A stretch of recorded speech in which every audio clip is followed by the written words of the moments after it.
वरुथनी एकादशी व्रत कथा। युधिष्ठिर ने पूछा, हे वासुदेव, वैशाख मास के कृष्ण पक्ष में किस नाम की एकादशी होती है?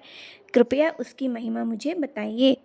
तब भगवान श्री कृष्ण बोले, हे राजन, वैशाख मास के कृष्ण पक्ष की एकादशी वरुथनी के नाम से प्रसिद्ध है। यह इस लोक और परलोक में भी सौभाग्य प्रदान करने वाली है। वरुथनी के व्रत से सदा सुख की प्राप्ति और पाप की हानि होती है। वरुथनी के व्रत से ही मांधाता तथा धुंधुमार आदि आद्य राजा स्वर्गलोक को प्राप्त हुए हैं। जो फल 10,000 वर्षों तक तपस्या करने के बाद मनुष्य को प्राप्त होता है, वही फल इस वरुथनी एकादशी का व्रत करने मात्र से प्राप्त हो जाता है। नृपश्रेष्ठ, घोड़े के दान से हाथी का दान श्रेष्ठ है। भूमि दान उससे भी बड़ा है। भूमि दान से भी अधिक महत्व तिल दान का है। तिल दान से बढ़कर स्वर्ण दान और स्वर्ण दान से बढ़कर अन्न दान है, क्योंकि देवता पितर मनुष्यों को अन्न से ही तृप्ति होती है। विद्वान पुरुषों ने कन्यादान को भी इस दान के समान ही बताया है। कन्यादान के तुल्य ही गाय का दान है। यह साक्षात भगवान का कथन है। इन सब दानों से भी बड़ा विद्यादान है।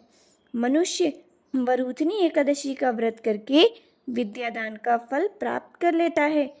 जो लोग पाप से मोहित होकर कन्या के धन से जीविका चलाते हैं, वे पुण्य का क्षय होने पर यातनामय नरक में जाते हैं। अतः सर्वथा प्रयत्न करके कन्या के धन से बचना चाहिए। उसे अपने काम में नहीं लाना चाहिए। जो अपनी शक्ति के अनुसार अपनी कन्या को आभूषणों से विभूषित करके पवित्र भाव से कन्या का दान करता है, उसके पुण्य की संख्या बताने में भी चित्रगुप्त भी असमर्थ है। वरुथनी एकादशी करके भी मनुष्य उसी के समान फल पाता है। हे राजन, रात को जागरण करने जो भगवान मधुसूदन का पूजन करते हैं, वे सब पापों से मुक्त होकर परम गति को प्राप्त हो जाते हैं। अतः पाप भीरु मनुष्यों को पूर्ण प्रयत्न करके इस एकादशी का व्रत करना चाहिए। यमराज से डरने वाला मनुष्य अवश्य वरुथनी को व्रत करे। राजन, इसके पढ़ने और सुनने से सहस्त्र गौदान का फल मिलता है और मनुष्य सब पापों से मुक्त होकर विष्णु लोक में प्रतिष्ठित हो जाता है। शुज्ञ पाठक इसको पढ़ें और सुने और गौदान का पुण्य फल प्राप्त करें।